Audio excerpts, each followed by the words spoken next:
سورۃ صاد، بسم اللہ الرحمن الرحیم، صاد والقرآن ذی الذکر۔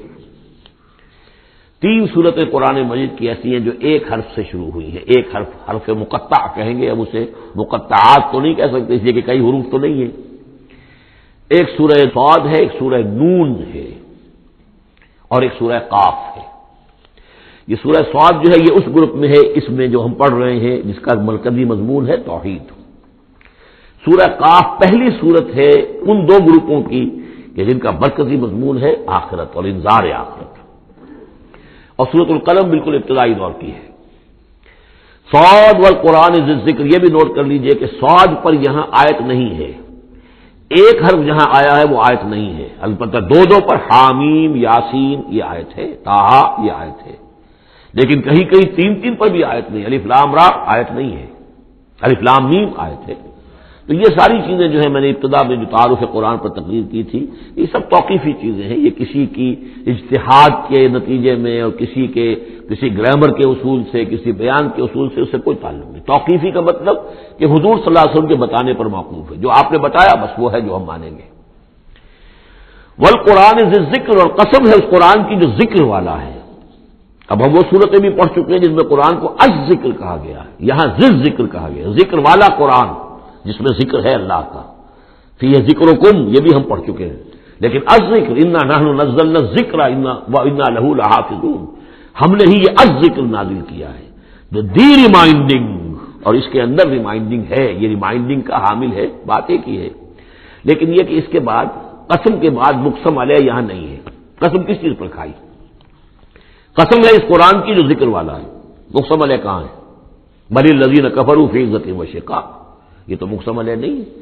یہ میں آپ کو بتا چکا ہوں سورہ یاسین میں کہ جو وہاں پر آیا ہے یاسین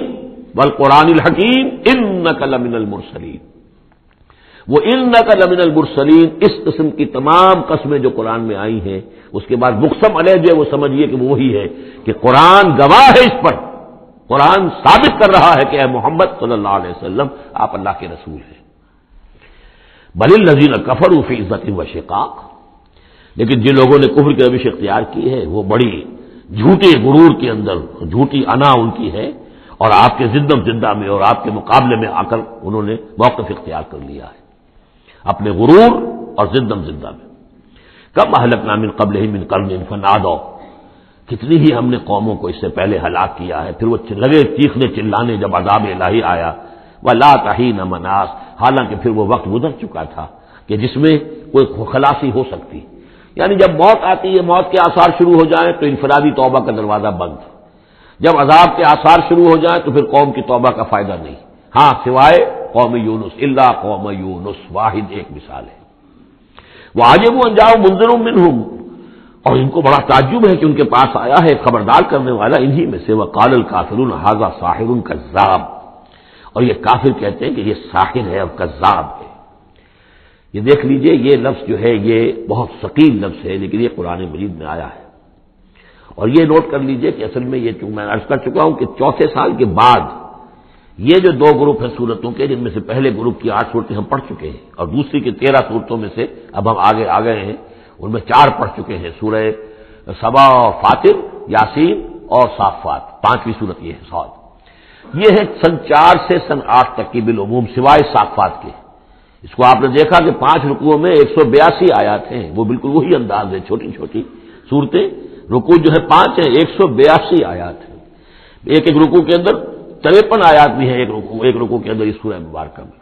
بہرحال تو یہ صورت جو ہے اس وقت کی ہے جبکہ وہ جو کشاکش تھی عرب میں وہ شدت اختیار کر چکی تھی،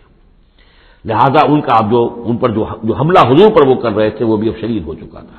ابتدائی دور میں صرف کہا تھا مجنون، معلوم ہوتا ہے کوئی ان کا دماغی توازن ٹھیک نہیں رہا، کسی نے ہمدردانہ بھی کہا کہ معلوم ہوتا ہے کہ کچھ، جیسے ہم بھی کبھی کہتے ہیں کہ کوئی شخص چلہ کشی کرتا تھا، کوئی خشکی چڑھ گئی ہے، کیا ہو گیا ہے، اس طرح کا معاملہ ہو گیا ہے، یہ جایا کرتے تھے، بیٹھتے تھے وہاں غار حرا میں، پتہ نہیں کوئی آسیب آ گیا ہے یا کیا ہوا ہے، تو ہمدردی کے انداز میں بھی عتبہ بن ربیعہ نے ایک مرتبہ کہا کہ بھتیجے میرے بڑے تعلقات ہیں، بڑے عاملوں سے کاہنوں سے میں واقف ہوں، واقعتاً آپ مجھے بتائیے اگر آپ کو اس طرح کا مسئلہ ہے تو میں کسی کاہن کو اور کسی عامل کو بلا کر آپ کا علاج کراؤں۔ تو کچھ ہمدردی بھی تھی، کچھ ویسے استہزاء بھی تھا، کوئی تمسخر بھی تھا، لیکن یہ کہ وہ انداز اور تھا. اب جو آ کر انداز ہو گیا، انہیں یہ خطرہ ہو گیا تھا کہ یہ تو بہت شدید ہمارے لیے اب جو صورتحال ہے، یہ تو اب یہ آندھی بن گئی ہے. ہم نے سمجھا تھا مشت غبار ہی ہے، بس یہ ریت کی ایک مٹھی ہے اور کچھ نہیں ہے. یہ تو ایک آندھی بن گئی، جھکڑ بن گیا، لہذا اس کا راستہ روکنا ضروری ہے. تو اب ان کا جو حضور پر ذاتی حملہ ہے وہ بھی سخت ہو گیا ہے. وقال الکافرون ھذا ساحر کذاب، انہوں نے کہا کہ یہ جادوگر ہے، جھوٹا ہے. اجعل الآلہۃ الہا واحدا، دیکھیے یہ ہے اصل مضمون توحید. ان صورتوں کا جو اصل مرکزی مضمون ہے، کیا اس نے تمام آلہہ کو بس ایک الہ بنا دیا، سارے الہ ختم کر دیے، بس ایک اللہ. ان ھذا لشیء عجاب، یہ تو بڑی عجیب بات ہے. وانطلق الملأ منهم ان امشوا واصبروا على آلہتکم ان ھذا لشیء یراد. بڑا نقشہ کھینچ دیا ہے جس کو ورلڈ پکچر کہتے ہیں، کہ ایسا نقشہ ہے جیسے کہ حضور کھڑے ہیں، دعوت دے رہے ہیں، اور کچھ لوگ ہیں، مجمع بھی ہے، کچھ ان کے سردار بھی ہیں، وہ سردار بھی سن رہے ہیں، اور یہ سب سن کر کہتے ہیں وانطلق الملأ، خود بھی چل پڑے وہاں سے. وانطلق الملأ منهم، اور لوگوں سے کہا امشوا، جاؤ جاؤ، کہاں کھڑے ہو، کیوں سن رہے ہو، امشوا جاؤ، واصبروا علی آلہتکم، اور جمے رہو اپنے معبودوں کے اوپر. یہ محمد کے کہنے سے اپنے کسی معبود کو ترک نہ کر دینا. وانطلق الملأ منهم ان امشوا واصبروا علی آلہتکم ان ھذا لشیء یراد. یہ تو کوئی خاص مقصد معلوم ہوتا ہے ان کا، ان کی نیت کچھ خراب ہے، یہ کوئی حکومت چاہتے ہیں، شاید کوئی اپنا غلبہ اور اقتدار چاہتے ہیں. یہ بات جو ہے ایسی ویسی نہیں ہے، یقیناً اس کے پیچھے کوئی بڑا مقصد ہے. ان ھذا لشیء یراد، جس کا ارادہ کیا گیا ہے، کوئی اسکیم ہے. ما سمعنا بھذا فی الملۃ الاخرہ، ہم نے تو ایسی بات سنی نہیں. ہمارا پچھلا چلا آ رہا ہے، ہمارا دین چلا آ رہا ہے، ہماری روایات ہیں، ہمارے آباء و اجداد کی باتیں ہیں جو نسل بعد نسل منتقل ہوئی ہیں. یہ بات جو آج یہ کہہ رہے ہیں وہ ہم نے تو سنی نہیں. ان ھذا الا الاختلاف، یہ نہیں ہے مگر گھڑی ہوئی چیز ہے، خلق کی ہوئی چیز ہے. اختلاف باب افتعال خلق سے. انزل علیہ ذکر من بیننا، کیا انہیں پر یہ ذکر نازل ہونا تھا ہمارے مابین سے؟ کیا ہمارے اندر کوئی اور نہیں تھا؟ بڑے بڑے چودھری تھے، بڑے بڑے سردار تھے، بڑے بڑے سرمایہ دار تھے. انزل علیہ ذکر من بیننا بل هم فی شک من ذکری، اصل بات یہ ہے کہ یہ میرے ذکر کے معاملے میں شک میں پڑ گئے ہیں. بل لما یذوقوا عذاب، بس اب تو جب ابھی انہوں نے چونکہ چکھی نہیں ہے میری کوئی مار، اس لیے انہیں شک ہے. ام عندہ خزائن رحمت ربک العزیز الوہاب، کیا ان کے اختیار میں ہے تیرے رب کے خزانے؟ اللہ جو العزیز ہے، وہاب ہے، دینے والا ہے، کیا ان کا اختیار تھا کہ وہ ان سے پوچھ کر دیتا کہ رسالت کس کو دوں، نبی کس کو بناؤں؟ کیا ان کے پاس اس کا اختیار ہے؟ ام عندہم خزائن رحمت ربک العزیز الوہاب ام لہم ملک السماوات والارض وما بینہما فلیرتقوا فی الاسباب، تو کیا ان کے پاس ہے بادشاہی آسمانوں اور زمین کی، اور جو ان کے دونوں کے مابین ہے ان سب کی فلیرتقوا فی الاسباب، تو چاہیے کہ رسیاں تان کر آسمان پر چڑھیں. جند ما ہنالک محذوب من الاحزاب، تو جیسے پہلی بہت سی قومیں ہلاک ہوئی ہیں، ایک یہ قوم بھی معلوم ہوتا ہے کہ اب اپنی ہلاکت کو دعوت دینے پر تل گئی ہے. جند ما هنالك محزوم من الاحزاب كذبت قبلهم قوم نوح وعاد وفرعون ذو الاوتاد وثمود وقوم لوط واصحاب الايكه اولئك الاحزاب ان كل الا كذب الرسل فحق عقاب. صدق اللہ العظیم. یہ بھی ایک لشکر ہے ان میں سے کہ جو اس سے پہلے ہلاک کیے جا چکے ہیں، ان کی قسمت میں بھی اب اسی طرح کی ہلاکت لکھی جا چکی ہے. اگلی آیتوں میں ذکر ہو رہا ہے جیسے قوم نوح، قوم ہود، اسی طریقے سے ذو الاوتاد، فرعون، سمود اور قوم لوط، یہ سب ہلاک ہوئی ہیں. اسی طرح سے اب یہ قریش بھی جو ہے معلوم ہوتا ہے کہ اسی انجام سے دوچار ہونے کا فیصلہ کر چکے ہیں. کذبت قبلہم قوم نوح، جھٹلایا تھا ان سے پہلے قوم نوح نے اور عاد نے، وعاد وفرعون، اور فرعون ذو الاوتاد میخوں والا، کیونکہ ان کا لشکر بہت بڑا تھا، تو جب وہ لاؤ لشکر کے ساتھ چلتے تھے تو بہت سے گھوڑوں پر اور خچروں پر تو صرف وہ جو کھوٹے ہوتے ہیں کہ جن سے کہ خیمے گاڑے جاتے ہیں اس کے لیے، تو وہی لدے ہوئے ہوتے تھے. وہ سمود اور قوم سمود، وہ قوم لوط، لوط کی قوم، وہ اصحاب الایکہ، اور یہ قوم شعیب جو بن والے تھے. اولئک الاحزاب، یہ ہیں وہ جماعتیں، یہ ہیں وہ گروہ، یہ ہیں وہ قومیں کہ جو ہلاک ہو چکی ہیں. ان کل الا کذب الرسل، ان سب نے رسولوں کی تکذیب کی، فحق عقاب، تو وہ میرے سزا کے اور میری عقوبت کے مستحق ہو گئے. وما ينظر هؤلاء الا صيحة واحدة ما لها من فواق، اور یہ لوگ بھی اب منتظر نہیں ہیں مگر صرف ایک چنگھاڑ کے، ایک ہی چنگھاڑ ہوگی ہماری طرف سے، ما لہا من فواق، جس میں کوئی وقفہ نہیں ہوگا، یہ ایک مسلسل، آپ دیکھیں کہ اگر کوئی زوردار آواز مسلسل چلے تو یہ انسان کی ہلاکت کا ذریعہ بن جائے گی۔ کبھی کبھی لاؤڈ سپیکر میں خرابی ہوتی ہے، اس کی گونج پیدا ہوتی ہے، بسا اوقات نماز کے دوران اس کا تجربہ ہوتا ہے، تو جو کیفیت پھر ہو جاتی ہے انسان کی، حالانکہ وہ چند سیکنڈز کی بات ہے، 1-2 منٹ کی بات ہے، لیکن اگر زوردار آواز مسلسل چلے، ویسے بھی آج ہمیں معلوم ہے کہ یہ ساؤنڈ ویوز جو ہوتی ہیں یہ بھی ایک قسم کی انرجی ہے، اور ان ساؤنڈ ویوز کے ذریعے سے بھی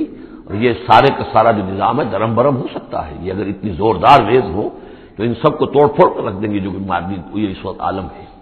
وما ينظر هؤلاء، مگر اللہ تعالیٰ کو کوئی اور بہت بڑا کوئی کام کرنے کی ضرورت نہیں ہوتی قوموں کو ہلاک کرنے کے لیے، ایک چنگھاڑ، وما ينظر هؤلاء الا صيحة واحدة ما لها من فواق، لیکن وہ رکے گی نہیں، بیچ میں دم نہیں لے گی، مسلسل۔ وقالوا ربنا عجل لنا قطنا قبل يوم الحساب، اور وہ کہہ رہے ہیں، اور یہ وہ استہزاء کہا کرتے تھے کہ پروردگار یہ جو محمد کہہ رہا ہے صلی اللہ علیہ وسلم کہ ہمارا کوئی حساب کتاب ہونا ہے، تو جو ہماری بیلنس شیٹ ہے وہ ہمیں ابھی دے دے، یوم الحساب سے پہلے ہمیں تو ابھی وہ ہمارا بتا دے کہ کیا ہماری بیلنس شیٹ ہے،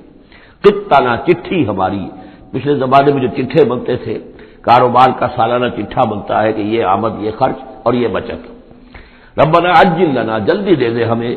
لنا قطنا ہماری چٹھی، ہمارا کریڈٹ اور ڈیبٹ بیلنس جو ہے بیلنس شیٹ دے دے، قبل یوم الحساب، اس یوم الحساب سے پہلے۔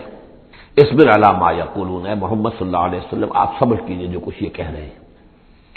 واذکر عبدنا داؤد، اور آپ تو ذرا تذکرہ کیجئے ہمارے بندے داؤد کا، ذل ایڈ، جو بڑی قوت والا تھا، انہ اواب، اور ساتھ ہی وہ بہت ہی رجوع کرنے والا تھا اللہ کی جناب میں۔ انا سخرنا الجبال معه، ہم نے تو اس کے ساتھ پہاڑوں کو مسخر کر دیا تھا، یسبحن بالعشی والاشراق، جو اس کے ساتھ ہی تسبیح کرتے تھے اس کی آواز میں آواز ملا کر، شام کو بھی اور صبح کے وقت بھی، والطیر محشورا، اور پرندے بھی کہ جو جمع کر دیے جاتے تھے یہ ان کے ساتھ مل کر حمد کے ترانے الاپتے تھے۔ کل لہ اواب، یہ سب کے سب اللہ کی طرف رجوع کرتے تھے، یا یہ کہ یہ سب کے سب رجوع کرتے تھے حضرت داؤد کی طرف، اور پھر داؤد جو ہے وہ گویا کہ ان سب کے ساتھ اللہ کی جناب میں رجوع کرتے تھے۔ وشددنا ملکہ وآتیناہ الحکمۃ وفصل الخطاب، اور ہم نے اس کی جو حکومت تھی اسے خوب مضبوط کیا تھا، اور ہم نے اسے حکمت عطا کی تھی اور فصل الخطاب بھی عطا کیا تھا، یعنی فیصلہ کن بات کہنے کی صلاحیت، ایسی بات کہی جائے جس سے کہ لوگ سب مطمئن ہو جائیں کہ ہاں یہ بات ٹھیک ہے، فیصلہ کن بات ہو، دو ٹوک ہو، اور یہ کہ سب کے لیے منجم اطمینان ہو۔ وَهَلْ أَتَاكَ نَبَأُ الْخَصْمِ، اب یہ جو 3-4 واقعات اس صورت میں آ رہے ہیں یہ مشکلات القرآن میں سے ہیں۔ اس کی وجہ یہ ہے کہ یہ ہیں واقعات، لیکن ان کی یہاں پہ صرف اشارے کنارے میں قرآن نے تذکرہ کیا ہے۔ ان کی تفصیل کے لیے اگر ہم رجوع کرتے ہیں تورات کی طرف تو وہاں ہمیں کچھ قصے ایسے ملتے ہیں کہ جو انبیاء کی شان سے پوری طرح مطابقت نہیں رکھتے، لہذا ایک بہت یوں سمجھیے کہ ایک ہمارے لیے شش و پنج کا مسئلہ ہے کہ مفسرین واقعہ تو اس طرح کا ہے، معلوم ہوتا ہے کہ کہیں کو خطا ہوئی ہے اور ہو جاتا ہے، آخر نبی اور رسول جو ہے وہ بھی سب اللہ کے بندے تھے، اور اللہ تعالیٰ کی طرف سے خصوصی حفاظت ان کی ہوتی تھی، وہ معصوم ہوتے تھے، میں ماننا یہ نہیں کہ ان کے اندر کوئی غلطی کا رجحان ہی کبھی پیدا نہیں ہو سکتا تھا، وہ تو اگر یہ رجحان ہی پیدا نہ ہوتا تو فرشتے ہوتے، پھر وہ انسان نہ رہتے، جب تک وہ انسان تھے تو اس رجحان کے پیدا ہونے کی نفی ہم نہیں کر سکتے، لیکن یہ کہ اللہ انہیں بچا لیتا تھا، روک لیتا تھا۔ تو وقت کے اوپر بچا لینا، روک لینا، جیسے حضور کے بارے میں آتا ہے کہ آپ اپنی وہ نوجوانی کے دور میں حضور فرماتے کہ 2 مرتبہ میں نے ارادہ کیا کہ وہ جو میلے ہوتے تھے جہاں پر کچھ وہ قصے کہانیاں ہوتی تھیں، وہاں پر فوش گوئی بھی ہوتی تھی، شاعر جو ہے وہ ایسے ایسے اپنے قصیدے سناتے تھے، اپنے معاشقوں کی تفاصیل بیان کرتے تھے، تو 2 مرتبہ حضور کہتے ہیں میں نے ارادہ کیا کہ میں بھی ان میں جاؤں، دیکھوں کیا ہوتا ہے، وہاں پہ میں بھی شریک ہوں، لیکن دونوں مرتبہ یہ ہوا کہ فاصلے پر ہوتا ہوگا، ظاہر بات ہے کہ عین مکے میں تو نہیں تھا وہ، تو جیسے عکاس کا بازار جو ہے وہ ذرا فاصلے پر لگتا تھا، تو راستے ہی میں کہیں تھوڑی دیر آرام کرنے کے لیے بیٹھے ہیں اور نیند آ گئی ہے، ساری رات سوتے رہے، صبح آنکھ کھلی ہے، تو اللہ تعالیٰ نے بچا لیا کہ وہاں جانے کی شکل ہی پیدا نہیں ہوئی، حالانکہ ابھی نبوت آپ کو، ویسے تو نبی پیدائشی نبی ہوتے ہیں، نبوت تو حضور فرماتے ہیں کہ مجھے مل چکی تھی جبکہ ابھی آدم کی روح جو ہے وہ ان کے جسد میں پھونکی نہیں گئی تھی، وہ آدم بین الروح والجسد، تو عالم ارواح میں بھی نبی کی روح جو ہے وہ تو اسی امتیازی شان کے ساتھ تھی، لیکن یہ کہ نبوت کا ظہور ہوا ہے جب آپ کی عمر 40 برس کی ہوئی ہے، لیکن اس سے پہلے بھی بچپن میں بھی اور لڑکپن میں بھی، اور اس کے بعد آگے جو ہے جوانی اور نوجوانی میں بھی اللہ پوری طرح حفاظت کرتا ہے۔ لیکن حفاظت کا مطلب یہی ہے کہ کوئی غلط بات کا ارادہ اگر پیدا ہو بھی جائے کسی وجہ سے، تو اللہ تعالیٰ ایسے انتظامات کر دیتا ہے کہ اس کی تکمیل کی نوبت نہیں آتی۔ اب یہ جو ایک واقعہ ہوا ہے حضرت داؤد علیہ السلام کا، اس کے پیچھے جو قصہ بیان کیا گیا ہے جو تورات میں ہے، وہ تو یہ ہے کہ ان کی بہت سی بیویاں تھیں۔ یہ جو تعدد ازدواج 4 کی پابندی تو حضور کی شریعت میں آ کر ہوئی ہے، ورنہ اس سے پہلے تو آپ کو معلوم ہے بادشاہ لوگ جو ہوتے تھے ان کے حرم ہوتے تھے بڑے بڑے، تو حضرت داؤد علیہ السلام کا بھی بڑا حرم تھا، بیویاں تھیں بہت سی۔ لیکن اسی اثنا میں انہیں کسی اور عورت کے بارے میں ان کے دل میں خیال پیدا ہو گیا، رغبت ہوئی، اس سے وہ شادی کرنے کی خواہش پیدا ہوئی،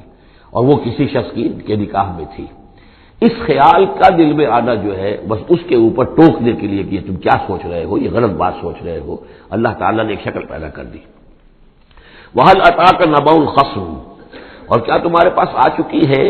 2 دعوے داروں کی خبر، یعنی کچھ لوگ آئے تھے جن کا ایک مقدمہ تھا، ان کی خبر، اِذْ تَصَوَّرُوا الْمِحْرَابَ،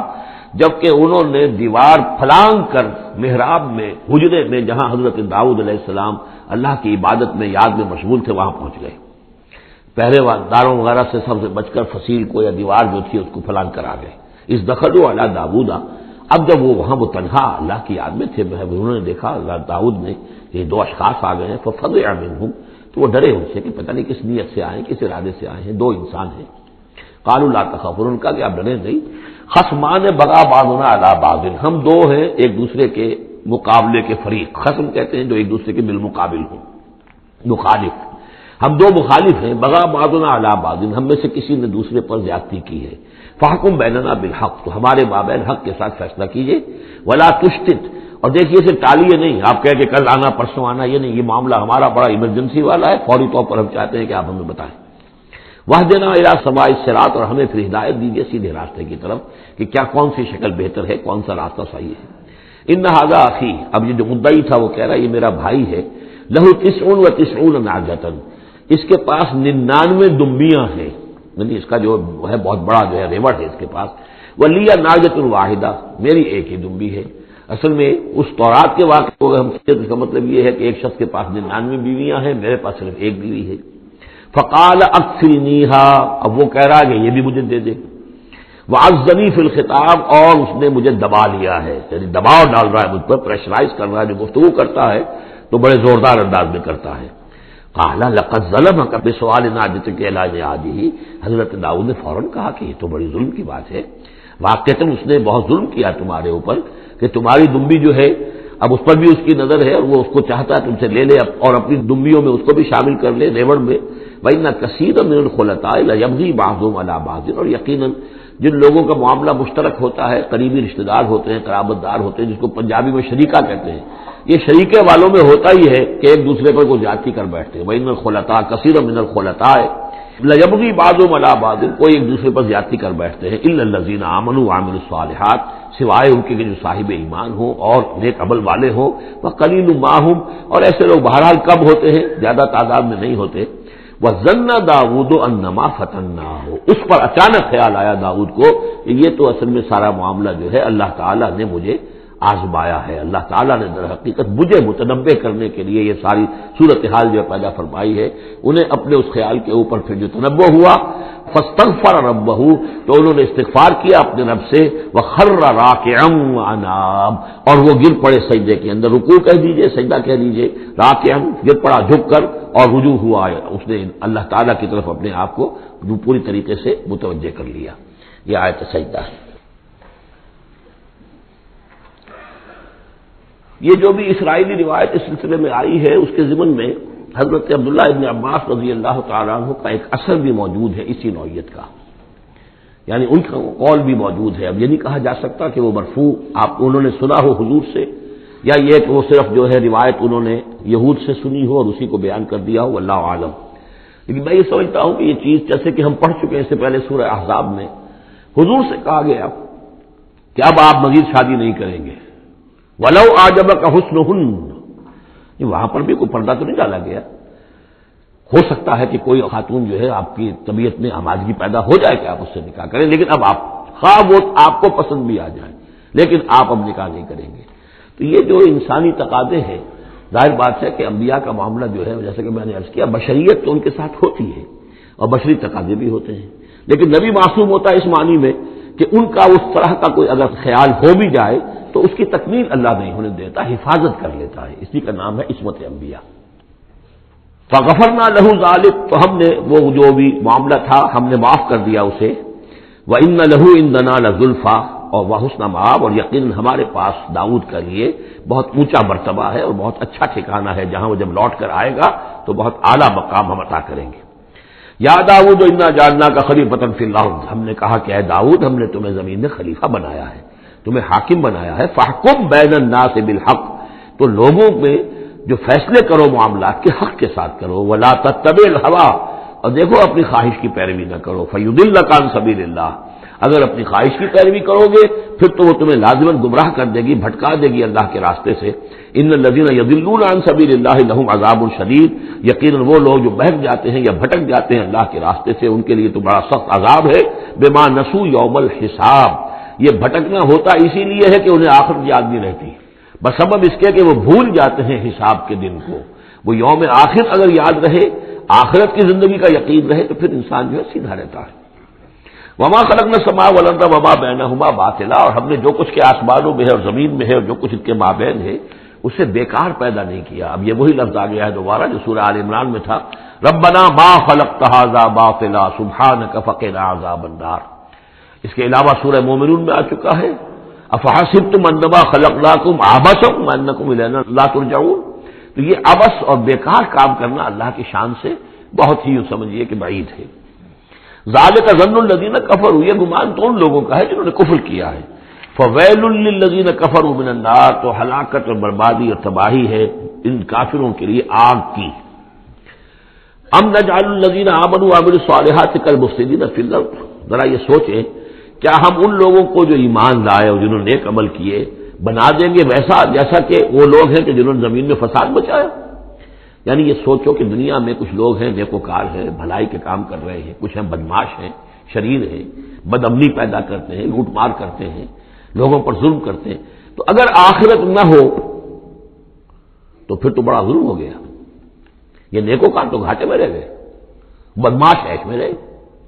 جن کے لیے کوئی اسکروپلز نہیں ہے، کوئی اصول نہیں ہے، ان کے لیے نہ دیانت ہے نہ امانت ہے، کچھ نہیں ہے. جہاں داؤ لگ جائے، جہاں ہاتھ پڑ جائے وہ حاصل کرنے کے لیے تیار ہے، اپنی تمام خواہشات کی جو ہے وہ تکمیل کرنے کے لیے ہر دم جو ہے وہ تیار ہے. دیکھتے نہیں جائز ہے کہ ناجائز ہے، تو وہ تو پھر نفع میں رہے. اگر کوئی آخرت نہیں ہے تو پھر نفع میں وہ رہے، گھاٹے میں یہ رہے.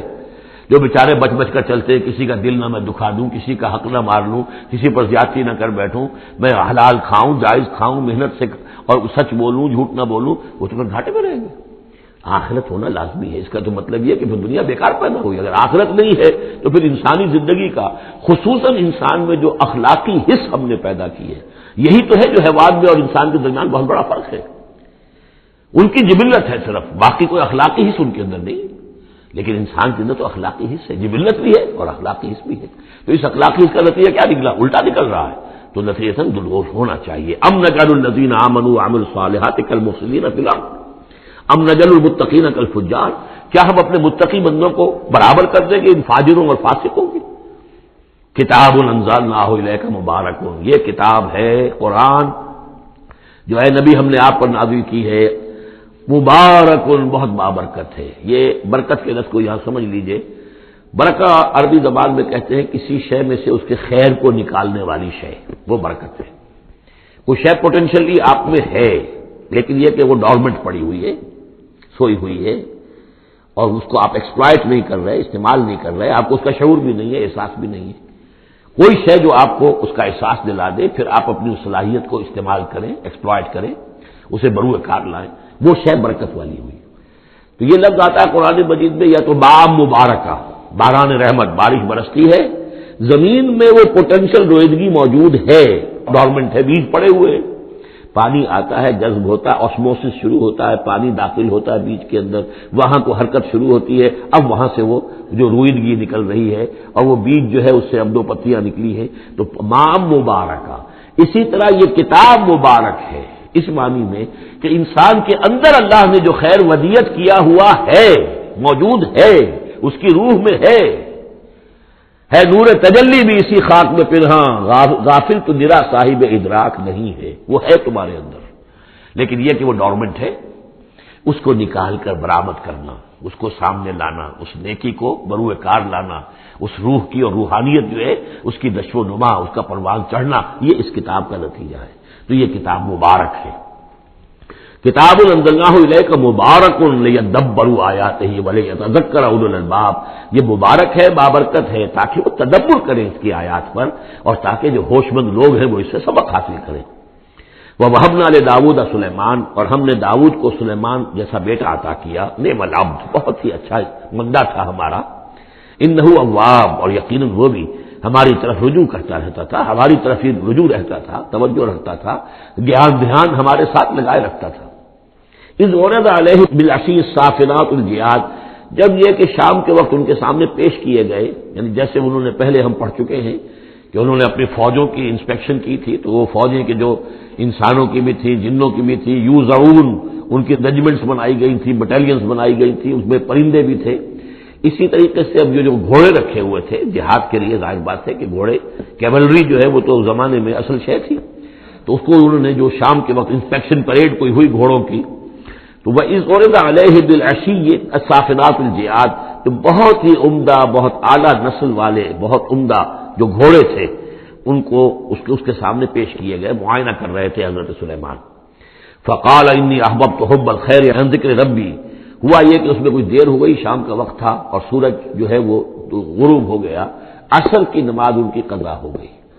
جیسے کہ حضور کی عصر کی ایک نماز قضا ہوئی تھی غزوہ احزاب میں، اور اس پر حضور نے لعنت فرمائی تھی پھر کفار پر کہ ان کی وجہ سے ہماری آج عصر کی نماز، اور خاص طور پر جس کو صلاۃ الوسطیٰ عام طور پر چونکہ گمان ہے، وہ آج ہماری قضا ہو گئی، تو عصر کی نماز ان کی قضا ہو گئی۔ تو انہوں نے کہا کہ مجھے یہ جو حب الخیر، یہ خیر ہے نا، یہ گھوڑے جو ہیں یہ خیر ہے، دولت ہے، ایک آدمی کی بہت اچھی جو ہے پونجی ہے، اس کی محبت میں انی احببت حب الخیر عن ذکر ربی، میں اس کی محبت میں اتنا مصروف ہو گیا، اتنا مشغول ہو گیا کہ اپنے رب کا ذکر جو ہے وہ بھول گیا۔ حتیٰ توارت الشمس بالحجاب، یہاں گویا کہ سورج کا لفظ محذوف ہے، یہاں تک کہ سورج جو ہے وہ تو چھپ گیا، اوٹ میں آ گیا۔ ردوہا علیہ، تو اس میں انہوں نے کہا کہ ذرا واپس لاؤ ان گھوڑوں کو، فتفق مسم بالسوق والاعناق، تو اب وہ لگا تلوار مارنے ان کی گردنوں پر اور ان کے پیروں پر۔ اس کو سمجھنا چاہیے کہ غلبہ حال میں یہ کیفیت ہوئی، اس کی بھی تعویل کرنے کی بہت کوشش کی گئی کہ نہیں وہ تو پہنچنے کے لیے ان کی گردن گویا کہ اور ان کو چوم چاٹ رہے ہیں، تو انہوں نے جو ہاتھ چلائے تھے ان کی گردن اور جو ان کے پاؤں، جیسے کہ آدمی جب گھوڑا بہت اعلیٰ نسل کا ہو تو آپ ہاتھ پھیرتے ہیں اس کے اوپر، تو اس سے ایک اپنائیت کا احساس اس کے اندر بھی پیدا ہوتا ہے۔ تو یہ جو نہیں، یہ بات نہیں ہے، بات سیدھی وہی ہے کہ جو یعنی خام خواہ اس میں ضرورت نہیں ہے، جیسے کہ غلبہ حال کسی وقت ہو جاتا ہے، خام خواہ تعویل کی کیا ضرورت ہے۔ جیسے حضرت عمر کا معاملہ ہو گیا تھا کہ غزوہ احد میں تلوار پھینک کر بیٹھ گئے،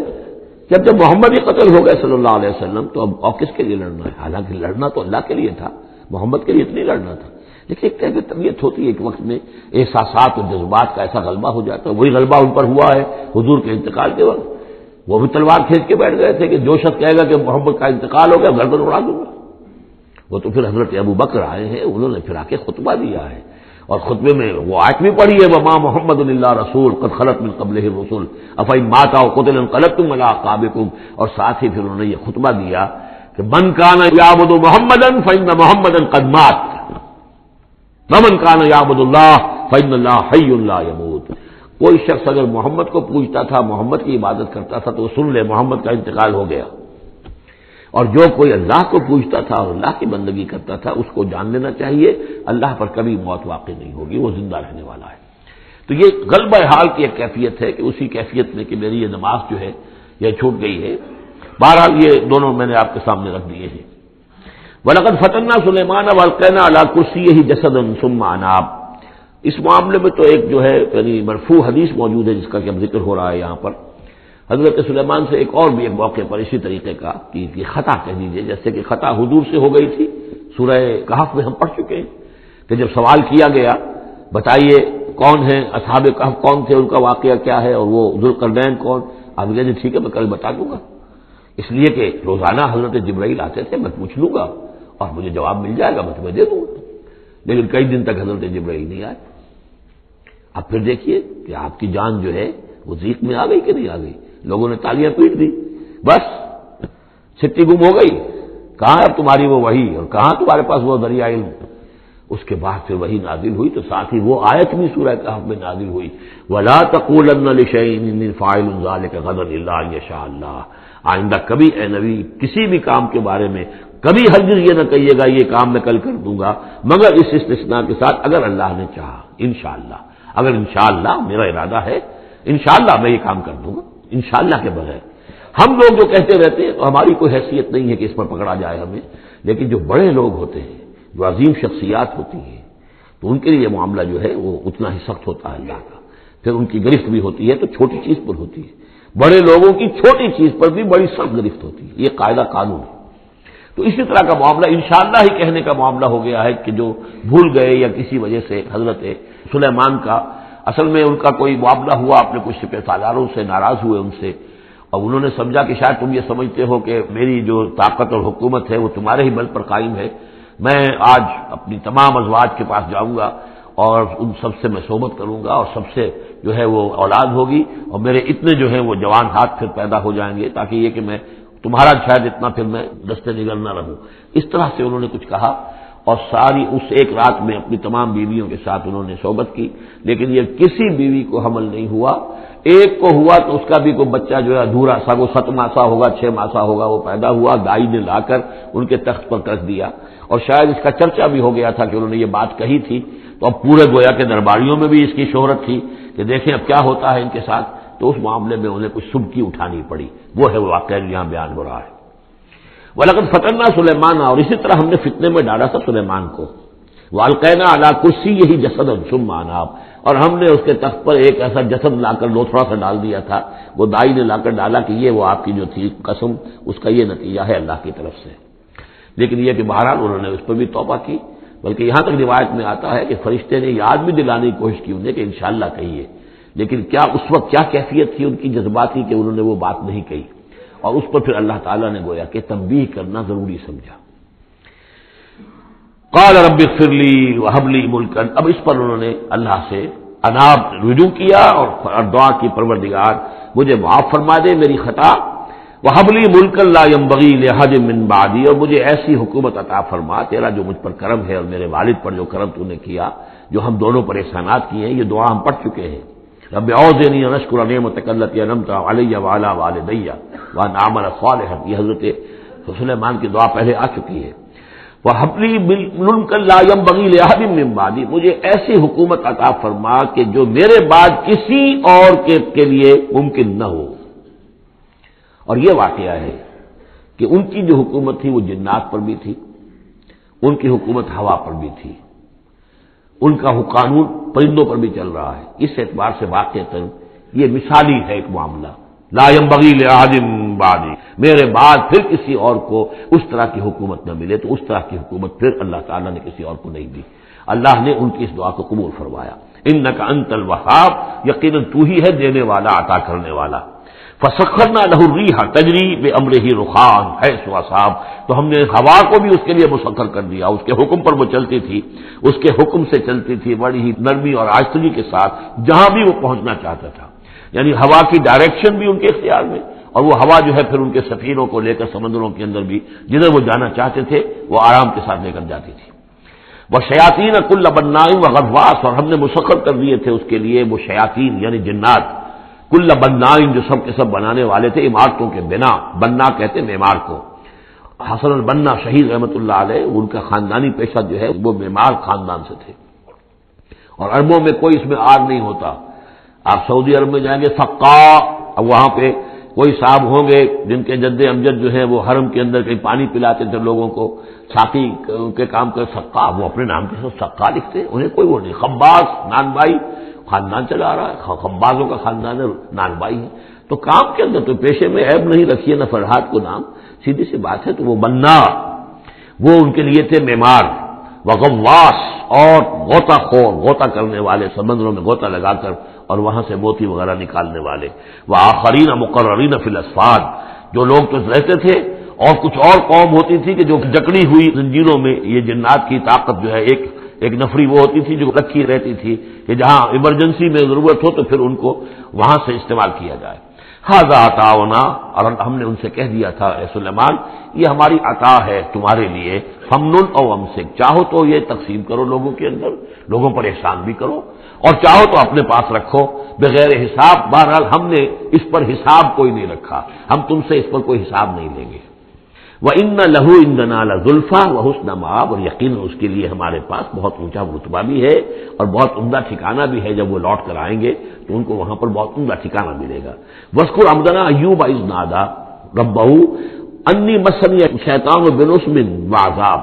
اور ذرا یاد کیجئے، ذکر کیجئے حضرت ایوب کا علیہ الصلوۃ والسلام، ہمارا بندہ ایوب، اس نے پکارا اپنے رب کو، انی مسنی الشیطان بنصب وعذاب، کہ شیطان نے مجھے چھوت لگا دی ہے، بڑی تکلیف اور ایذا اور تکلیف، اور اس کی بیماری تھی، جلدی کوئی بیماری تھی جس کی وجہ سے سارا جسم جو ہے گل گیا تھا، اور اس درجے اس میں کوئی تعفن بھی تھا، کیڑے بھی پڑ گئے تھے کہ ان کی اہلیہ، بیوی، بچے ایک وقت تک تو انہوں نے خدمت کی جب تک کی، پھر بعد میں آ کر سب ہمت ہار کر ان کو چھوڑ کر چلے گئے تھے. تو گویا کہ اس قسم پرسی کے عالم میں پھر انہوں نے یہ دعا کی.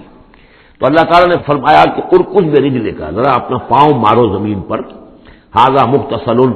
یہ اب تمہارے اس ایڑی کے زور سے جو چشمہ ہم نے نکال بہایا ہے یہ تمہارے نہانے کے لیے ہے، بارد و شراب، ٹھنڈا ہے، اور پینے کے لیے بھی ہے. تو شاید جس کو ہم کہتے ہیں گندھک کا کوئی چشمہ نکل آیا ہو، جو کہ جلدی امراض کے لیے چشمے ہوتے ہیں جہاں جاتے ہیں لوگ، جلدی امراض کے لوگ جا کر وہاں جا کر نہاتے ہیں تو اس سے شفا ہوتی ہے. تو اللہ نے اس کے اندر وہ شفا ان کے لیے رکھ دی، وہ ٹھیک ہو گئے. وَوَهَبْنَا لَهُ أَهْلَهُ وَمِثْلَهُم مَّعَهُمْ، اب پھر ان کی اولاد بھی اور ان کی اہل و عیال سب واپس بھی آ گئے، اور یہ کہ مزید بھی ہم نے انہیں اور اہل و عیال عطا کیے. مِثْلَهُم مَّعَهُمْ رحمتًا مِنَّا، یہ سب ہماری جانب سے رحمت کا مظہر تھا، وذکریٰ، اور یاد دہانی اور نصیحت لأولی الالباب، ہوش مند لوگوں کے لیے. وَخُذْ بِيَدِكَ رِزْقًا، کسی موقع پر اپنی بیوی سے ناراض ہو کر ان کا تھا کہ میں تمہیں 100 کوڑے لگاؤں گا یا 100 تمہیں ماروں گا کمچیاں، تو غصے میں آ کر اب وہ قسم کھا لی اس کے اوپر. لیکن یہ کہ اب جب ٹھیک ہو گئے، بیوی بھی آ گئی، اب کیا کریں، وہ اس قسم توڑیں یا اس قسم کا کیا شکل کریں. تو اللہ نے اس کے لیے بھی انہیں ایک شکل بتا دی کہ سیکوں کا ایک تھبا لے لو، جیسے جھاڑوواں ہوتی تھی پرانے زمانے میں، تو اس میں وہ 100 اگر سیکے ہیں تو وہ لے لو. خود بیدک رزقا، تم لے لو اپنے ہاتھ میں سیکوں کا ایک مٹھا، فضرب بہ، اور اس سے ایک ضرب لگا دو، ولا تحنس، اس سے یہ کہ تمہاری وہ قسم ٹوٹے گی نہیں، وہ 100 وہ جو ہے کمچیاں ایک ہی مرتبہ لگ جائیں گی. انا وجدناہ صابرا، ہم نے اسے اپنا صبر کرنے والا بندہ پایا.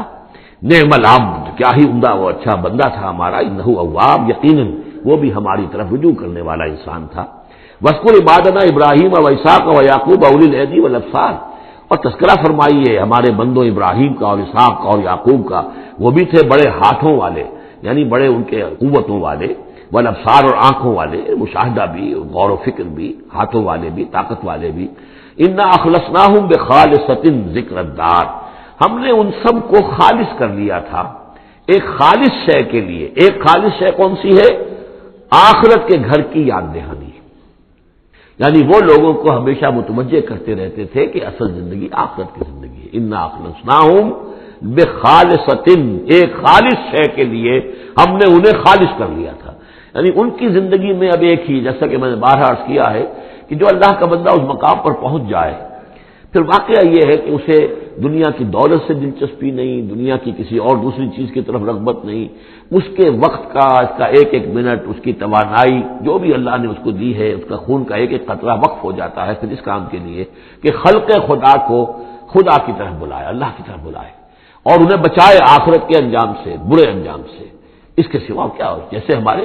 شیخ معین الدین اجمیری رحمۃ اللہ علیہ، وہ آئے تھے ہندوستان میں، اگر اس وقت آ کر بیٹھے ہیں اجمیر میں، جبکہ اجمیر ابھی جو ہے وہ کفر کا گڑھ تھا، راجپوتوں کا مرکزی مقام. اس لیے کہ شیخ علی حجویری جو لاہور میں ہیں، جن کو داتا گنج بخش کہتے ہیں، وہ تو اس وقت آئے ہیں لاہور میں جبکہ لاہور اسلامی حکومت میں شامل ہو چکا تھا. لیکن یہ معین الدین اجمیری، کیونکہ ابھی تک مسلمانوں کی حکومت وہاں تک نہیں پہنچی تھی، جو سمجھیے اجمیر جو ہے وہ تو راجپوتوں کا گڑھ، اور اس میں جو ہے وہاں جا کر بیٹھ کے اللہ کا بندہ اور دعوت دے رہا ہے. اور کاروبار تو وہ کرنے نہیں آئے تھے وہ، بلکہ یہ کہ اللہ کی طرف بلانا. تو اس کے لیے ہم نے خالص کر لیا تھا. جو بھی اللہ کا بندہ اپنے آپ کو اس کے لیے خالص کر لے، وہ گویا کہ اللہ تعالیٰ کے مصطفین میں سے ہو جاتا ہے. وہ لفظ آ رہا ہے. انا اخلصناہم بخالصۃ ذکر الدار وانہم عندنا لمن المصطفین الاخیار، اور یقیناً وہ ہمارے نزدیک وہ بڑے چنے ہوئے لوگ ہیں، اچھے لوگوں میں سے، نیک لوگوں میں سے چنے ہوئے لوگ، چنیدہ لوگ۔ جو شخص اپنی زندگی کا ہدف اسی کو بنا لے، مقصد اسی کو بنا لے، جینا مرنا اسی کے لیے ہو جائے، تو ظاہر بات ہے کہ اللہ تعالیٰ کے یہاں پر اس کا اونچا مقام ہے۔ وَاذْكُرْ إِسْمَاعِيلَ وَالْيَسَعَ وَذَا الْكِفْلِ، اور ذکر کیجئے اسماعیل کا بھی اور یسع یاس۔ اب ان کے بارے میں صحیح طور پہ ہم کچھ نہیں کہہ سکتے، یہ دو جو ہیں یسع اور ذوالکفل، ذوالکفل کے بارے میں تو میں عرض کر چکا ہوں کہ ایک گمان یہ ہے اور مجھے اس سے اتفاق ہے کہ یہ گوتم بدھ کی طرف اشارہ ہے، وہ اللہ کے نبی تھے۔ ذوالکفل پے یہاں پے سے بدل گیا ہے، کپل وستو کا شہزادہ، سدھارتھا گوتما بدھا، بدھا تو اصل میں اس کا لقب ہے جو بعد میں بن گیا ہے، سدھارت اس کا نام تھا، سدھارتھا گوتما بدھا، اور کپل وستو کی ریاست تھی، اس کا یہ شہزادہ تھا۔ وَكُلُّ مِنَ الْأَخْيَارِ، یہ سب کے سب بھی بڑے ہی عمدہ لوگوں میں سے تھے۔ ھذا ذکر، یہ ایک ذکر ہے، یہ ایک تذکرہ ہے۔ وَإِنَّ لِلْمُتَّقِينَ لَحُسْنَ مآب، اور یقیناً ان متقین کے لیے، تمام متقین کے لیے بہت ہی اچھی جگہ ہے لوٹنے کی، آنے کی، اچھا ٹھکانہ ہے۔ جنات عدن، وہ باغات کے جو رہنے والے ہوں گے، ریزیڈنشل ہوں گے، بسنے والے، مفتحۃ لہم الابواب، جن کے دروازے ان کے لیے کھلے رکھے گئے ہوں گے۔ یہ آگے بھی آئے گا سورہ زمر میں بھی کہ جنتوں کا معاملہ یہ ہے کہ اس کے دروازے کھلے ہوں گے جنتیوں کے استقبال کے لیے، جیسے کہ مہمان کے لیے جب آپ کو اس کا استقبال کرنا ہو تو یہ تو نہیں کرتے دروازے بند کر کے بیٹھ جائیں کہ وہ آ کے دستک ہی دے گا تبھی کھولیں گے، اس کا تو انتظار ہو رہا ہوتا ہے، تو دروازے کھلے ہوتے ہیں۔ لیکن جہنم کے بارے میں یہ آتا ہے کہ جب مجرم پہنچ جائے گا، جیسے جیل کا دروازہ ہوتا ہے، جب وہاں پہنچ جائے گا پھر وہ دروازے کھولے جائیں گے۔ یہ مضمون جو ہے سائملٹینیس کنٹراسٹ کی شکل میں جو ہے وہ آئے گا سورہ زمر میں۔ ان کے لیے دروازے کھلے رکھے جائیں گے جنات عدن کے، متکئین فیہا یدعون فیہا بفاکہۃ، اور اس میں وہ ٹیک لگا کر بیٹھے ہوں گے اور وہ آرڈر دیں گے، یدعون آرڈر دیں گے، مانگیں گے، طلب کریں گے اس میں بفاکہۃ، میوے بھی، کثیرۃ کثرت سے، و شراب، اور مشروبات بھی، عمدہ سے عمدہ مشروبات۔ وعندہم قاصرات الطرف اتراب، اور ان کے پاس ہوں گی ایسی ان کی بیویاں کہ جو نیچی نگاہ والی ہوں گی اور ہم عمر ہوں گی۔ ھذا ما توعدون لیوم الحساب، یہ ہے جس کا تم سے وعدہ کیا جا رہا ہے حساب کے دن۔ ان ھذا لرزقنا ما لہ من نفاد، اور یہ ہوگا ہمارا رزق، ہمارا عطا کردہ دی ہوئی چیزیں، اب یہ کبھی ختم نہیں ہوں گی۔ یہ نہ سمجھنا کہ یہ نعمتیں ختم ہو جائیں گی، یہ باقی رہیں گی ہمیشہ ہمیشہ۔ ھذا وان للطاغین لشر مآب، یہ تو ہے اہل جنت کا معاملہ، لیکن جو سرکش تھے، جو باغی تھے ہمارے، ان کے لیے ہے برا لوٹنے کا مقام، بری جگہ، جہنم یصلونھا، جس میں وہ داخل ہوں گے، فبئس المہاد، اور وہ بہت ہی برا بچھونا ہوگا۔ ھذا فلیذوقوہ حمیم وغساق، اور کہہ دیا جائے گا یہ ہے اب وہ جس کا وعدہ تم سے کیا گیا تھا، فلیذوقوہ، اب وہ اس کو چکھیں۔ حمیم، جو کیا ہوگا وہاں گرم پانی ہوگا، غساق، زخموں کا دھون، جو زخموں کو صاف کرتے ہیں جس پانی سے، پھر اس میں پیپ ہے یا کچھ اور چیزیں ہیں کہ جن سے انسان کی طبیعت ابا کرتی ہے۔ وہ آخر من شکلہ ازواج، اور اسی طرح کی اور چیزیں بھی جو بھی ان کو دی جائیں گی کھانے اور پینے کے لیے، وہ اسی طرح کی چیزیں ہوں گی، گھناؤنی اور بد ذائقہ۔ ھذا فوج مقتحم معکم، اب وہ جو جہنم میں جو لوگ پڑے ہوئے پہلے سے، جب ایک قوم آئی پھر دوسری آئی، جو نئی قوم آئے گی تو پہلے والے جو ہے وہ کہیں گے اب تو پہلے یہاں مصیبت میں ہے، جگہ بھی یہاں نہیں ہے، تنگی ہے، حبس بھی ہے، یہ بھی ہے، اب یہ ایک اور چلی آ رہی ہے فوج۔ ھذا فوج مقتحم معکم، ایک اور فوج آ رہی ہے کہ جو تمہارے اوپر دھسی چلی آ رہی ہے۔ لا مرحبا بہم، ان کے لیے کوئی کشادگی نہ ہو، کوئی مرحبا نہیں ان کے لیے۔ مرحبا یہ ان کے کہنے کا ایک وہ تھا، گریٹنگ کا، مرحبا مرحبا، یعنی آئیے آئیے، آپ کے لیے کشادگی ہے، ہر جگہ آپ کے لیے یہاں سہولت ہے۔ وہ کہیں گے لا مرحبا بہم، اب یہ نئے آنے والوں کے لیے یہ جو نئی انسٹالمنٹ آ رہی ہے جہنمیوں کی، یہاں کوئی ان کے لیے جگہ نہیں۔ انہم صال النار، یہ ہے گھسے آنے والے آگ میں۔ قالوا بل انتم، وہ آنے والے کہیں گے نہیں تم، لا مرحبا بکم، تمہارے لیے نہ ہو کوئی کشادگی، تمہارے لیے کوئی مرحبا نہ ہو۔ انتم قدمتموہ لنا فبئس القرار، یہ تو تم لوگ ہو جنہوں نے یہ سارا سامان ہمارے لیے فراہم کیا ہے، تم ہم سے پہلی نسل ہو، تم نے وہ سارے جو ہے غلط طور طریقے ایجاد کیے تھے، تم نے وہ عقائد جو ہے وہ ہمیں سکھائے تھے، ہم تو تمہارے کرتوتوں کی وجہ سے، تمہاری پیروی کرنے کی وجہ سے یہاں تمہارے اس جہنم میں آئے ہیں۔ بل انتم قدمتموہ لنا فبئس القرار، تو یہ بہت ہی بری جگہ ہے رہنے کی، ٹھہرنے کی۔ قالوا ربنا من قدم لنا هذا فزده عذابا ضعفا في النار، اور وہ کہیں گے پروردگار جن لوگوں نے ہمارے لیے یہ چیزیں کی اور ہمیں ان راستوں پر ڈالا، ان کو تو اور عذاب دے، وہ اضافہ کر ان کے عذاب میں، ضعفاً دگنا عذاب آگ کا۔ وقالوا ما لنا لا نرى رجالا كنا نعدهم من الاشرار، وہ کہیں گے یہ کیا بات ہے، ہم یہاں آپ لوگوں کے ساتھ کچھ لوگ تھے جنہیں ہم سمجھتے تھے بڑے گھٹیا لوگ، ان کی کوئی حیثیت نہیں تھی، کمی کاری لوگ تھے، وہ محمد پر ایمان لے آئے تھے صلی اللہ علیہ وسلم، وہ ہم تو ان کو استہزاء کرتے رہے، وہ یہاں نظر نہیں آ رہے آپ کے پاس، ظاہر بات ہے وہ تو جنت میں گئے، وہ یہاں تھوڑا ہی ہوں گے۔ وما لنا لا نرى رجالا، اور کیا ہوا ہے کہ ہم نہیں دیکھ رہے ان لوگوں کو، وہ یہاں نظر نہیں آ رہے کہ جن کو ہم كنا نعدهم من الاشرار، جنہیں ہم برے لوگ سمجھتے تھے، اتخذناهم سخريا، کیا ہم نے ان کو صرف ایسے ہی جو ہے ایک یعنی ہنسی ٹھٹا بنا لیا تھا، ام زاغت عنهم الابصار، یا ہماری نگاہیں جو ہیں ان سے کج ہو گئی ہیں، دیکھ نہیں پا رہی ہیں، ہم انہیں دیکھ نہیں پا رہے، ہماری نگاہیں جو ہیں ان سے چوک رہی ہیں۔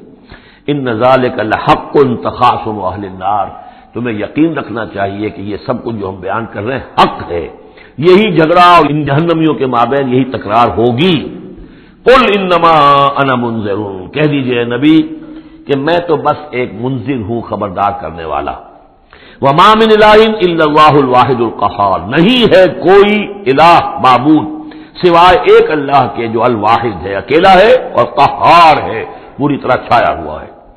رب السماوات والارض وما بینہما العزیز الغفار، وہ آسمانوں اور زمین کا رب ہے، مالک ہے، اور جو کچھ ان کے مابین ہے اس کا بھی العزیز ہے، زبردست، اور الغفار ہے، بخشنے والا۔ قل هو نبأ عظیم، میں نبی کہہ دیجئے یہ ایک بہت بڑی خبر ہے جو محمد لے کر آئے ہیں صلی اللہ علیہ وسلم۔ یہ وہی لفظ ہے کہ اس سے آخری پارہ شروع ہوتا ہے، اما یتساءلون عن النبأ العظیم الذی هم فیہ مختلفون کلا سیعلمون ثم کلا سیعلمون ھذا نبأ قل هو نبأ عظیم انتم عنہ معرضون، اور تم اس سے اعراض کر رہے ہو، بہت بڑی خبر ہے تمہارے لیے یہ بہت ہی فیصلہ کن بات ہے، لیکن یہ کہ تم اعراض کر رہے ہو۔ ما کان لی من علم بالملأ الاعلی اذ یختصمون، اور مجھے کچھ معلوم نہیں ہے کہ ملأ اعلی میں کیا اختلافات ہو رہے ہیں۔ یہ لفظ نوٹ کر لیجئے، اس کا ذکر سورہ زمر میں بھی آئے گا کہ فرشتوں کی آراء بھی مختلف ہوتی ہیں، اور وہ بھی کسی کی رائے ہوگی کہ اب عذاب بھیج دیا جانا چاہیے، کوئی سوچتا ہوگا کہ نہیں ابھی اور تاخیر ہونی چاہیے، تو اس طرح سے آپس میں کچھ گفتگو کرتے ہیں۔ ہوتا ہوا جو آخری فیصلہ اللہ کرتا ہے، لیکن ظاہر بات ہے کہ وہ بھی عاقل ہستیاں ہیں، تو ان کا بھی ان کے ہاں جو ہے وہ کوئی آراء ہوتی ہے، تو آراء کے اندر کبھی کبھی اختلاف بھی ہو جاتا ہے۔ ما کان لی من علم بالملأ الاعلی، میرے پاس کوئی علم نہیں ہے ملأ اعلی میں فرشتے جو ہیں وہ کس کس چیز میں اختلاف کر رہے ہیں۔ ان یوحی الی الا انما انا نذیر مبین، مجھے تو بس یہ میری طرف وحی کیا گیا ہے کہ میں ہوں صرف واضح طور پر خبردار کر دینے والا۔ اذ قال ربک للملائکۃ انی خالق بشرا من طین، اب مصحف میں یہ آخری اور 7ویں مرتبہ یہ قصہ ابلیس و آدم آ رہا ہے، 7th time and the last time۔ جب کہا تھا آپ کے رب نے فرشتوں سے کہ میں بنانے والا ہوں ایک بشر من طین، ایک انسان بنانے والا ہوں مٹی سے، فَإِذَا سَوَّيْتُهُ، جب میں اس کی تخلیق مکمل کر لوں، درست کر دوں، ٹھیک بنا چکوں، نک سک سے درست کر دوں، اس کو فنیشنگ ٹچز دے دوں، تسویہ اس معنی میں آتا، تخلیق تسویہ۔ سبح اسم ربک الاعلی الذی خلق فسوی والذی قدر فہدی، تو تخلیق کے بعد تسویہ ہے، یہ وہاں انشاءاللہ اس کو تفصیل سے بات ہوگی۔ فَإِذَا سَوَّيْتُهُ، جب میں اسے پورا بنا لوں، وَنَفَخْتُ فِيهِ مِن رُوحِی، اور اس میں میں اپنی روح میں سے پھونک دوں، فَقَعُوا لَهُ سَاجِدِینَ، تو گر پڑنا اس کے سامنے سجدے میں۔ اب یہ روح ہی کو ضرور نوٹ کیجئے، اور فَإِذَا سَوَّيْتُهُ وَنَفَخْتُ فِيهِ مِن رُوحِی فَقَعُوا لَهُ سَاجِدِینَ، تو گویا کہ مسجود ملائک ہونا آدم کا اس روح ربانی کی بنیاد پر ہے۔ اس سے پہلے وہ آدم جو بھی کچھ ہے، جب تک کہ روح نہیں پھونکی گئی ہے اس وقت تک وہ مسجود نہیں ہے، اس کا رتبہ مقام جو بھی ہے وہ اس روح ربانی کی وجہ سے جو اس میں پھونکی گئی ہے۔ فسجد الملائکۃ کلھم اجمعون، یہ آیت جو کہ تو پہلے بھی آ چکی ہے، کس قدر زور ہے، سجدہ کیا تمام فرشتوں نے، سب کے سب نے جمع ہو کر، اکٹھے ہو کر، الا ابلیس، نہیں کیا ابلیس نے، استکبر وکان من الکافرین، اس نے استکبار کیا، گھمنڈ کیا، اور وہ کافروں میں سے ہو گیا یا کافروں میں سے تھا، پہلے ہی سے اس میں کفر تھا، چھپا ہوا تھا، تکبر تھا، چھپا ہوا تھا، اب وہ کفر اور تکبر سے وہ سامنے آ گیا، جیسے منافقین کا نفاق غزوہ احزاب کے موقع پر ان کی زبانوں پر آ گیا۔ قال یا ابلیس ما منعک ان تسجد لما خلقت بیدی، اور کہا اللہ نے اے ابلیس کیا ہوا تجھے، کس چیز نے منع کیا، کس چیز نے روکا کہ تو سجدہ نہ کرے اس کو جسے میں نے اپنے دونوں ہاتھوں سے بنایا ہے۔ اب یہ یدیہ جو ہے یہ خاص طور پر قابل غور ہے، دونوں ہاتھوں سے بنانے سے کیا مراد ہے؟ یا تو قرآن میں ایدی بھی آتا ہے، اپنے ہاتھوں سے ایدی نہ، تو وہ تخلیق جو ہم نے ان کے لیے جو بنائے ہیں، چوپائے بنائے اپنے ہاتھوں سے بنائے ہیں، ہم لہا مالکون، یہ سورہ یاسین میں آ چکی، لیکن دونوں ہاتھوں سے بنانا میرے نزدیک اس کا مطلب یہ ہے کہ دو عالم جو ہے، عالم خلق اور عالم امر، ان دونوں کو اللہ نے جمع کیا ہے آدم میں اور انسان میں۔ ایک ہی ہستی ہے اللہ، الا لہ الخلق والامر، خلق اور امر دونوں اسی کے ہیں، یہ دونوں عالم اسی کے تسلط میں ہے، اسی کی حکومت قائم ہے، امر پر بھی، عالم امر اور عالم خلق پر بھی۔ اب فرشتہ صرف عالم خلق سے متعلق ہے، اس کا اس عالم امر سے متعلق ہے، اس کا کوئی وہ حیوانی جسد نہیں ہے، اس کی کوئی بھوک نہیں ہے، اس کو کوئی پیاس نہیں ہے، اس میں کوئی نر اور مادہ نہیں ہے، ان کے کوئی جنسی جذبہ کچھ نہیں، عالم امر کی شے۔ باقی یہ جنات ہیں، ان کے اندر یہ سارا عالم خلق کی شے، ان میں روح کا سوال ہی نہیں۔ باقی جتنے بھی حیوانات ہیں ارضی، یہ عالم خلق کی شے ہے۔ انسان واحد مخلوق ہے اللہ کی، جس میں پھر دونوں چیزیں آ کر جمع ہوئی ہیں کہ عالم خلق سے ہے اس کا حیوانی وجود، یہ جسم جو بنا ہے، اس مٹی سے بنا ہے، اور لیکن اس کے اندر اللہ نے لا کر وہ امانت جو ہے عالم امر کی روح، وہ جو ہے اس کے اندر پھونکی ہے۔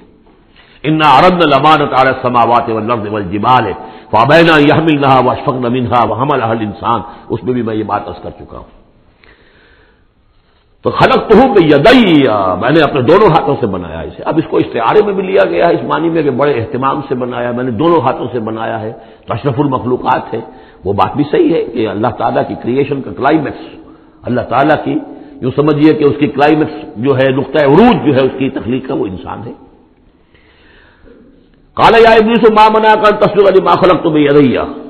استکبرت ام کنت من العالین، کیا تم نے غرور کیا، استکبار کیا، یا تو ہے ہی بہت بڑے درجے میں تھا، کوئی تیرا درجہ بہت بلند تھا؟ قال انا خیر من، اس نے کہا صحیح ہے بات، اے اللہ میں اس سے بہتر ہوں۔ اس کے سامنے روح ہے ہی نہیں، اس کے سامنے صرف آدم کا جسد خاکی ہے، حیوانی ہے، تو جھوٹ نہیں کہہ رہا اس کے اعتبار سے، اس کے مشاہدے کے اعتبار سے بات صحیح ہے کہ یہ تو مجھ سے کم تر ہے۔ خلقتنی من نار وخلقتہ من طین، مجھے تو نے بنایا آگ سے، اس کو بنایا مٹی سے۔ قال فاخرج منها فانک رجیم، سوال یہ ہے کہ اللہ حکم دے رہا ہے تم سجدہ کرو، تو تم نے اللہ کے حکم سے نافرمانی کی ہے نا۔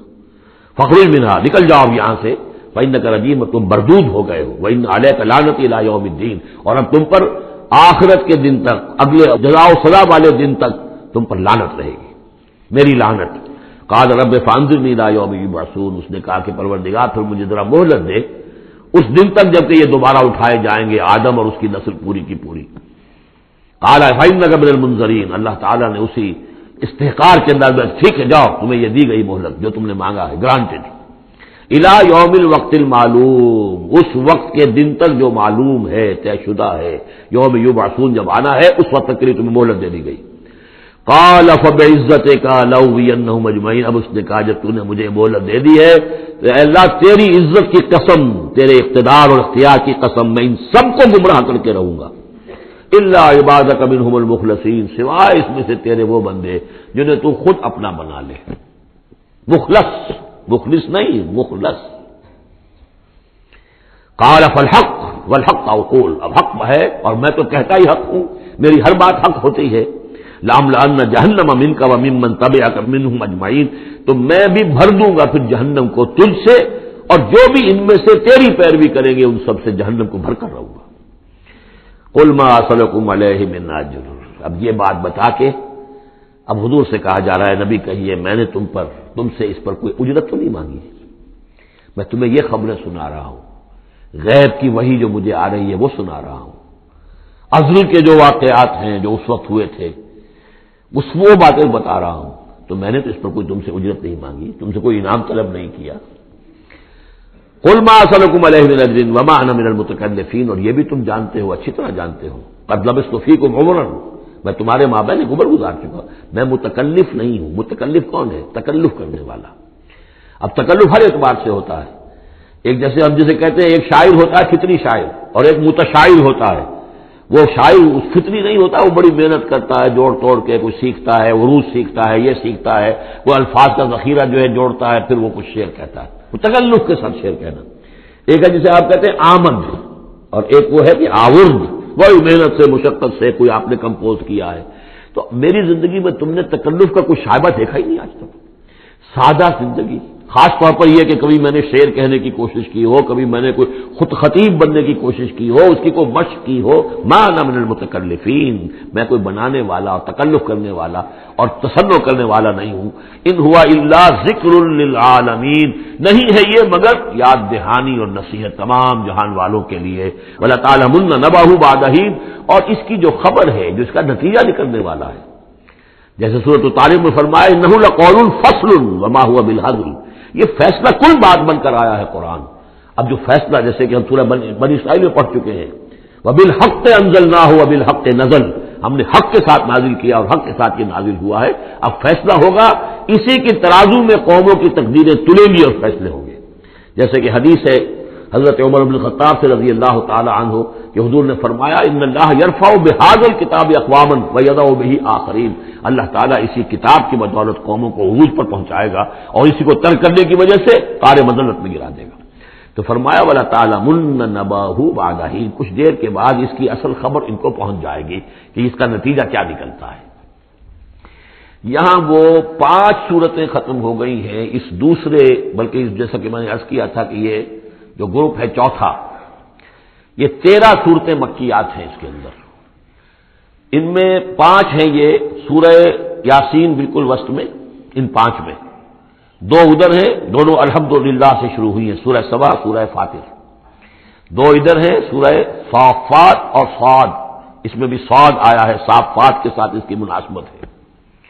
اس کے بعد 8 صورتیں وہ آ رہی ہیں کہ جن کو ہم سمجھیں گے اس جو اس وقت کا ترتیب ہے مصحف کی، کہ کورسپونڈنگ ترتیب جو ہے وہ ہے سورہ الفرقان سے لے کر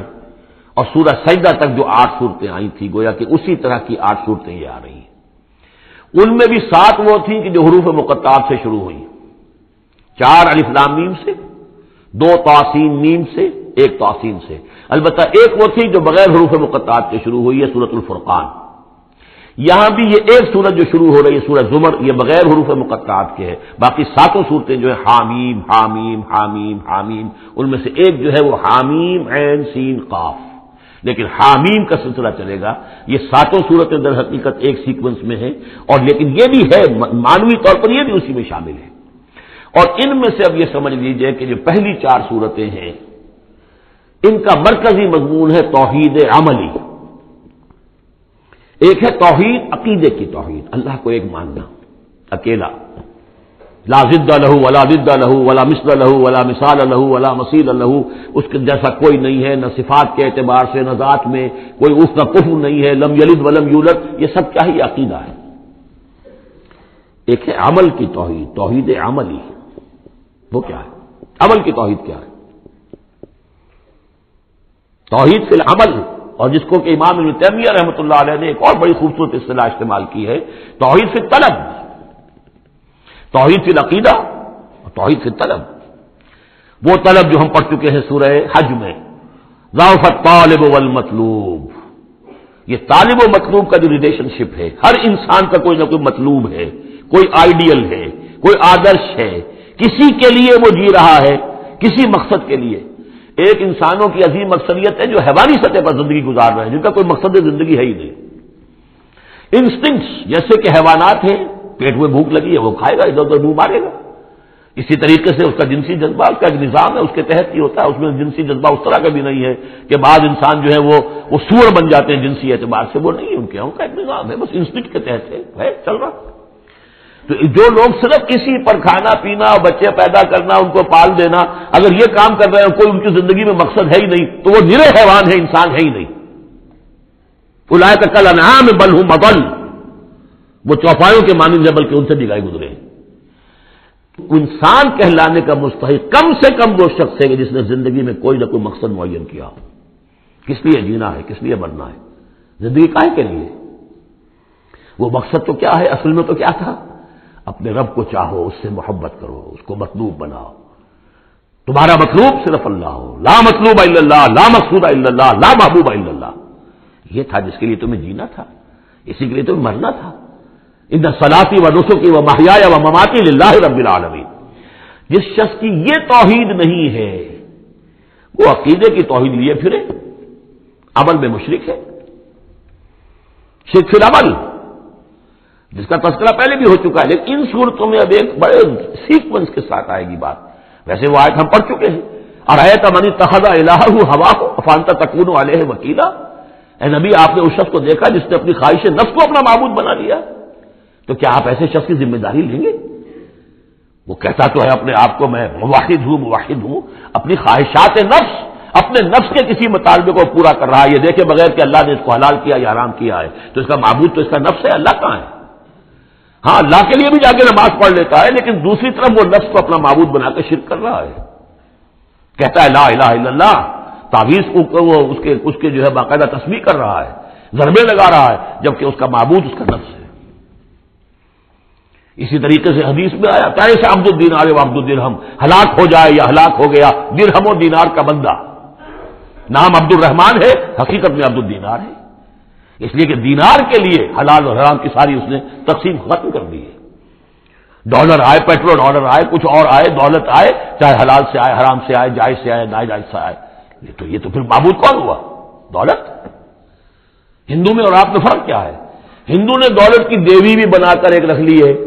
وہ لکشمی بائی ہے ان کی، اس کو پوجتے ہیں، دنڈوت کرتے ہیں، اس کی کرپا ہو جائے گی تو دولت ہو جائے گی۔ ہم نے کہا ہٹاؤ اس تکلف کو، اس لکشمی بائی کو ہٹاؤ، سیدھے دولت کو پوجو، تو دولت کے پجاری تو ہم ہیں۔ یہ جو توحید ہے، توحید عملی، اس کا جو پہلا نقطہ ہے اللہ کی بندگی کی توحید، توحید فی العبادت،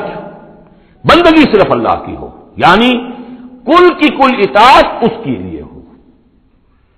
باقی اطاعت اس کی اطاعت کے تابع ہو۔ باپ کا حکم مانو، ہاں، جو شریعت کے خلاف نہ ہو مانو، ماں کا مانو، استاد کا مانو، حاکم کا مانو، جو حکم اللہ کے حکم کے منافی نہ ہو۔ لا طاعت لمخلوق فی معصیت الخالق، مخلوق میں سے کسی کی اطاعت نہیں ہوگی جس سے کہ خالق کی معصیت لازم آ رہی ہو۔ اگر یہ نہیں ہے اور مخلوق میں سے کسی کی بھی اطاعت آپ نے قبول کر لی ہے جس میں کہ خالق کی معصیت آ رہی ہے تو یہ شرک ہے، چاہے وہ مخلوق آپ کا اپنا نفس ہو، چاہے وہ کوئی حکام ہو، چاہے وہ کوئی اور ادارہ ہو، کوئی بھی ہو، وہ سب طاغوت ہیں۔ بارک اللہ لی ولکم فی القرآن العظیم ونفعنی وإیاکم بالآیات والذکر الحکیم۔